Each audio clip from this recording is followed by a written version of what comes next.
When my husband, Walter, and I went to visit my in-laws, my mother-in-law picked us up from the airport, but instead of welcoming us warmly, she said, "You can't ride in the car, so you'll have to walk home." She snorted and turned her nose up at us. The walk was 3 hours one way. Even though I'm physically strong, this felt like too much, and I almost cried. Fortunately, someone helped me in the end, and it was my mother-in-law who ended up regretting her actions. My name is Jennifer. I'm 30 years old and married to Walter, who is 2 years younger than me. I love mountain climbing, and we met in college through the mountain club. Walter is handsome and popular with women, so when he asked me out, I was surprised. I wondered, why me? Walter told me, Jennifer always moves forward silently, even on the hardest paths, without complaining. That's what I like about her. Walter works for a well-known company and earns a good salary. We've been happily married since our wedding, much like how things were when we were in college. However, one thing bothers me. Oh, it's a call from Mom. Sorry, I need to talk to her, Walter said during dinner as he rushed to his room with his phone. His mother calls him every 2 days. She adores her son, and Walter is very kind to her. Sometimes, I even wonder if he's a bit of a mama's boy, but since she raised him well, I try to respect her, too. It seems, though, she doesn't feel the same about me. Before we got married, when we went to visit my in-laws, she wasn't happy to see me. Jennifer is 2 years older than my son? She's almost 30, she said, clearly displeased. She seemed unhappy the whole time. Walter's father, however, didn't mind. He said, "It's fine, love conquers all. Jennifer seems reliable, and she's perfect for Walter, who can be a bit weak at times," but that only seemed to make my mother-in-law angrier. Since she couldn't argue with her husband directly, she started picking on me in secret. One time, she said, "Oh no, Jennifer, it looks like the snacks I gave you have gone bad. I'll get new ones." After intentionally giving me spoiled food, she would make a face, snort, and twist her lips whenever she harassed me.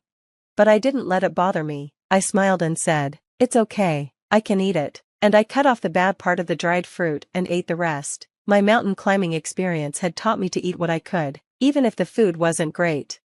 Walter and his father laughed. "That's just like Jennifer." Walter's father then said, "Honey, that's not right. Don't give Jennifer something like that." Despite the situation, the mood remained light. I laughed, but I didn't miss the sharp look my mother-in-law gave me, or the slight sound of her clicking her tongue. There were other incidents, like when she said, "Look, I went to Italy last week and bought souvenirs." She gave Walter a high-quality branded tie, but for me, she handed over a cheap, flimsy t-shirt with a fake-looking logo, clearly a knockoff. "Come on, Walter, try on the tie. Jennifer, you try on the shirt too," she said. I saw that familiar expression on her face and realized this was another one of her little ways to harass me.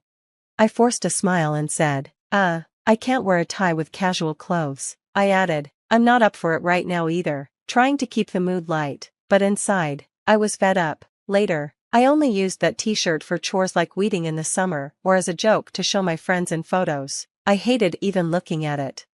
Her harassments were subtle, only I could really tell they were intentional. When I told Walter, he would just say, "Mom's a bit quirky, so just forgive her," but the small acts of malice slowly wore me down. We lived about an hour away from my in-laws, and the fact that we could easily visit them whenever they wanted was a constant source of gloom for me. Then one day, Walter gave me sudden news. "Jennifer, I'm sorry, but I've been transferred to a new location. It starts next month, so we'll need to start preparing," he said.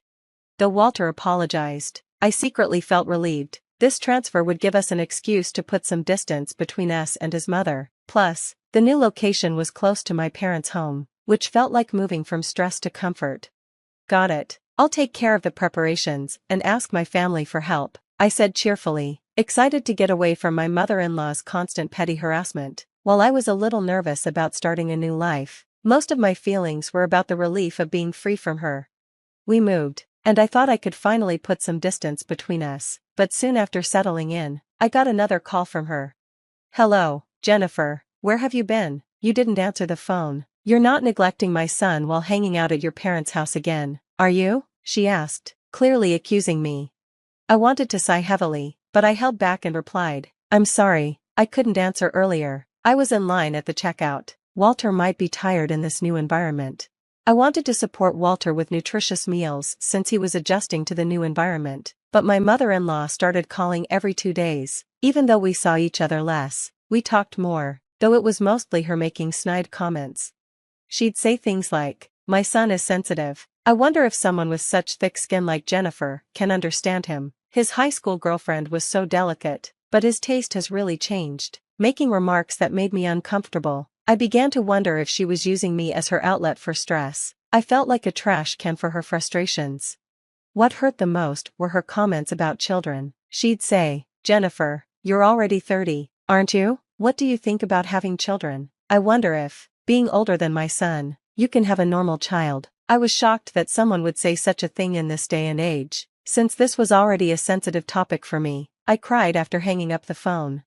Did she really think I wouldn't be hurt by her words? The calls kept coming, but I responded politely to avoid causing any drama. Maybe she got bored of not getting a reaction from me because the number of calls gradually decreased. I felt relieved, deeply.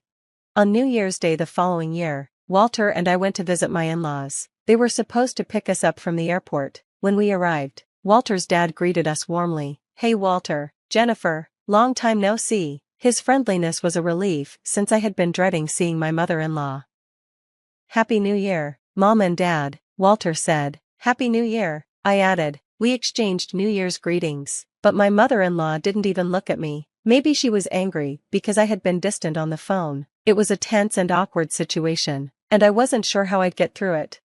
Walter's father, trying to lighten the mood, said cheerfully, "You must be tired from the journey. Shall we take a break at the airport cafe?" "Oh, that's a great idea. Isn't there one on the second floor?" Walter responded, and we all headed to the cafe. While the men chatted away, my mother-in-law and I sat in silence. After we ordered, I got up and said, "Excuse me, I'm going to the restroom," hoping for a moment to gather myself.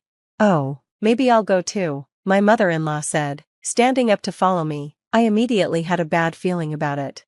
As we neared the entrance to the women's restroom, my mother-in-law, walking behind me, suddenly said, "You can't ride in the car, so why don't you walk back?" I didn't understand what she meant, so I turned to look at her. She had that familiar expression on her face and said, "We're going back as a family of 3. You're a stranger, aren't you?" I couldn't believe what I was hearing. Walk back from the airport to their house? How far could that even be? And calling me, her son's wife, a stranger? I was frozen in shock as she continued her verbal attack. "I've been kind enough to call you frequently, but unlike Walter, you only respond coldly. Living near your parents has gone to your head. I don't want to think of you as my daughter-in-law. You're a stranger, a complete stranger." Her voice was getting louder. I was shocked, but didn't want to argue in public, so I quietly said, "Yes, I understand." I didn't feel like going back to where Walter and my father-in-law were, so I headed toward the airport exit, walking slowly. Even though she told me to walk back, I was at an airport. There had to be taxis or buses. I could take one and walk the rest of the way, but more than the physical distance, I worried about what would happen when I arrived. How was I supposed to face my in-laws after all this? How would I spend the next few days there? I checked my phone for transportation options. There was a bus leaving in 10 minutes, but it wouldn't take me all the way. I'd still have to walk for about 3 hours to get to their house. 3 hours. I could walk that easily with my mountain climbing experience, but this wasn't the same. Walking, because I wasn't allowed in the car due to harassment, felt different. Tears welled up in my eyes. Was this my fault? Had I been too distant with her on the phone? Would this have happened if I had been more pleasant? While lost in thought, someone suddenly tapped me on the shoulder. "Jennifer, why are you walking here?" It was my father-in-law's voice. "Did my wife say something to you at the restroom entrance? I was headed there too and saw you two talking. Then you just started walking away," he said. As my father-in-law stood in front of me, ready to walk, the tears I had been holding back finally spilled over. Seeing his kind face, I couldn't stop crying. "Jennifer, what on earth happened?" he asked. I decided to tell him everything. I explained exactly what my mother-in-law had said to me. To my surprise, my father-in-law became angrier than I had ever seen him. "She said that to my son's wife?" he exclaimed. Then, he said something unexpected. "I'll walk with you, Jennifer." Without hesitation, he started walking. I was shocked. Father-in-law," I started. "Don't worry," he said. "I enjoy mountain climbing. I used to climb a lot with Walter when he was younger. A 3-hour walk is nothing." Indeed, his stride was strong and confident. Not what you'd expect from someone 62 years old. Come on, let's go. Suddenly, I remembered something. We didn't tell Walter we were leaving, is that okay? In my shock over my mother-in-law's words, I had just walked off without thinking. Father-in-law reassured me, Walter will be fine. She'll probably talk him into waiting. I'll contact him. He took out his phone and sent a text to mother-in-law, telling her that he was walking back with me and that the car keys were in his bag.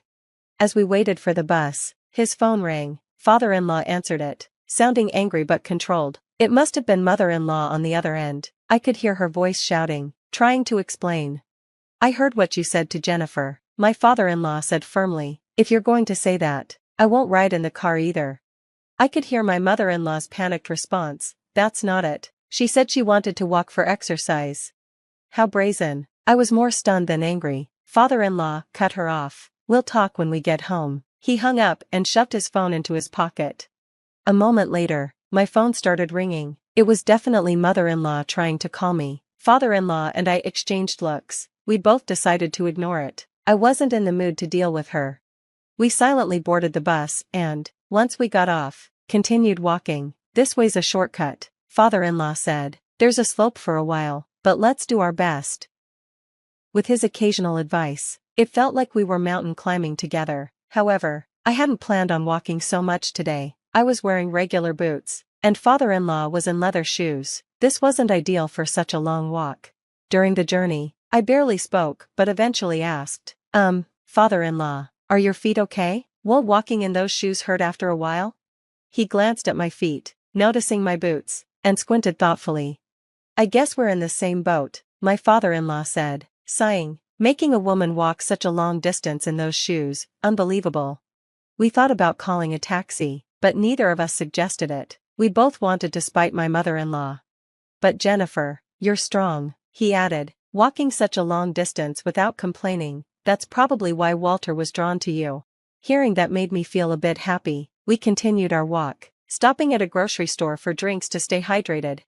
After about 3 hours, as the sun was setting, we finally arrived at my in-laws' house. Their car was parked outside, so my mother-in-law and Walter were already home. We're back, my father-in-law said as he opened the front door. Walter rushed over. Jennifer, I was so worried. Why did you suddenly decide to walk back for exercise? Did Mom tell you that? I asked, surprised. That's not what happened. Mom told me to walk back. Father-in-law, now sitting tiredly on a chair, added, Jennifer didn't choose to walk. Your mom told her to. Mother-in-law came out of the living room, her face pale and shocked. No, that's not it. It's a misunderstanding, she stammered. What misunderstanding? I couldn't stay quiet anymore. You said, since you can't ride in the car, why don't you walk back, didn't you? That's the truth. I'm not going to lie about it. I smiled bitterly, adding, I was reminded of my mountain climbing days. That 3-hour walk was good exercise. Walter turned to look at his mother. He knew I wasn't the type to lie. The three of us, Walter, father-in-law, and I, stared at her. You believe this woman over me? She screamed. We're your family. She's a stranger, right? You believe a stranger over your own family? So I'm not allowed in the car because I'm a stranger? I said quietly. Mom, I can't believe you would say something like that, Walter said, his voice trembling with anger. Jennifer is an important part of my family. I wanted you to feel the same way. Walter clenched his fist, visibly upset. If you're going to treat Jennifer like this, I'm done with you. Mom, I won't answer your calls anymore, and don't contact Jennifer either. With that, he took my hand and said, let's go. Wait, Walter, his mother called out. But Walter slammed the door behind us without looking back. He held my hand tightly as we left. A year later. Hey, Jennifer, Walter, over here, you can see the view really well, Walter called out. Walter, my father-in-law, and I were mountain climbing together. 6 months after the New Year's incident, Walter received a transfer order, and we moved back to our previous home. After that, father-in-law decided to divorce my mother-in-law and move to a place near us. We started climbing together on weekends, and it became a regular activity. Shall we have lunch here? Walter suggested when we reached the summit. We eagerly began preparing our meal, and as we worked, father-in-law started talking. Your mom went on a spending spree after the divorce, he said. Even though we divided everything fairly, she's already having financial trouble. I think she was lonely. The divorce was tough on her, with all the crying and screaming. He paused, then added, but I think it's better for both of us to keep some distance now. She needs to expand her world, otherwise, she'll just keep taking out her stress on the people close to her. I listened quietly to their conversation, thinking about what he said, looking out at the beautiful view from the mountain. I made a promise to myself, I will cherish my own world and not take out my stress on others. With my precious family by my side, I felt at peace,